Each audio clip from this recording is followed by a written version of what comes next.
Ito na ang inaabangang debut game ni Justin Brownlee sa Meralco Bolts at East Asia Super League. From PBA rivalry ngayon magkakampi na sina RHJ at JB. Muntik pang magkagulo, laki ng aawatin kung nagkataon pumagitna na ang event guard. Mula sa Ilagan City, Isabela, Meralco Bolts versus Macau Black Bears. Tough start mga idol para sa Meralco Bolts. 4-2 nating run mula sa first field goal na ginawa ni Cliff Hodge, pero bumawi agad ang visiting team. 6-2 nating run naman mga idol ang naisagot nila sa home team. Habang nagmintes naman si kabayan Justin Brownlee sa kanyang first field goal under Bolts uniform. Grabe back-to-back 3-pointer ang ginawa dyan ng Macau Black Bears to take the lead sa laban, pero agad nabawi yan ng Meralco Bolts. 5-2 nating run and Justin Brownlee to cut the baseline and pull-up jumper sa harap ng big man ni Sam Diguara. So far nakakasabay pa mga idol ang kalaban sa dalawang naturalized player ng Jordan at Pilipinas, pero malupit din itong guardian ng Iran. Take over mga idol, grabe sa outside shooting 5 straight points ang kanyang kinamada. Kinindatan pa ang kalaban doon. Habang showtime naman si RHJ with a hammer slam dunk 6 points, habang 8 points naman kay Justin Brownlee sa first quarter. High scoring dito mga idol, 27-29.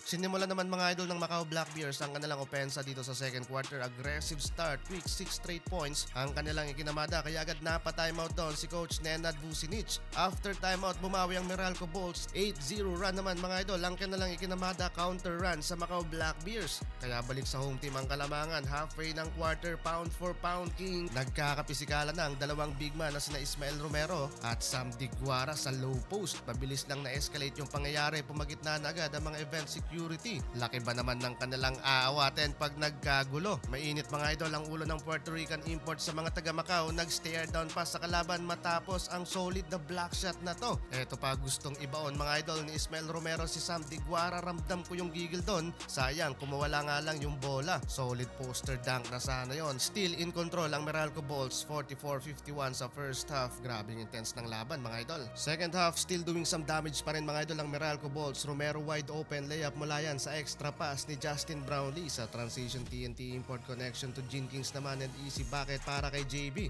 Baliktaran lang mga idol, JB naman nakapagbigay ng assist kay RHJ from left wing 3-pointer. Palabo na ng palabo mga idol ang kalamangan dito ng Meralco Bolts. Napako sa 44 points ang Macau Black Bears. 20 points lead, timeout ang bisita. After timeout, what a crazy handle naman ang pinakita ni Damian Chonky. Pinasayaw-sayaw mga idol si Cliff Hodge. Habang kakalungkot ang nangyari kay RHJ, mukhang injury pa mga idol matapos ang bad foot landing niya sa paa ng big man na si Sam Diguara. Anyari mga idol sa Meralco Bolts, burado ang 20 points lead kanina. 8 points lead na lang mga idol sa pagtatapos ng third quarter, 63-71.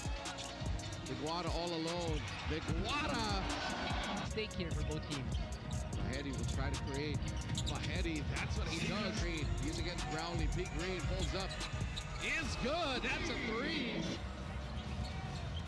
Mahedi, Hezi, and the finish. Oh, here, do something. Mahedi triggers a three. A little cold here. That was wide open for Justin Brownlee, but still. Oh, Dave! Back to Mahedi one more time. He's been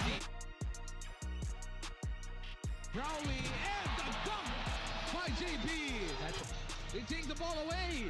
Macau, Chong Kui, full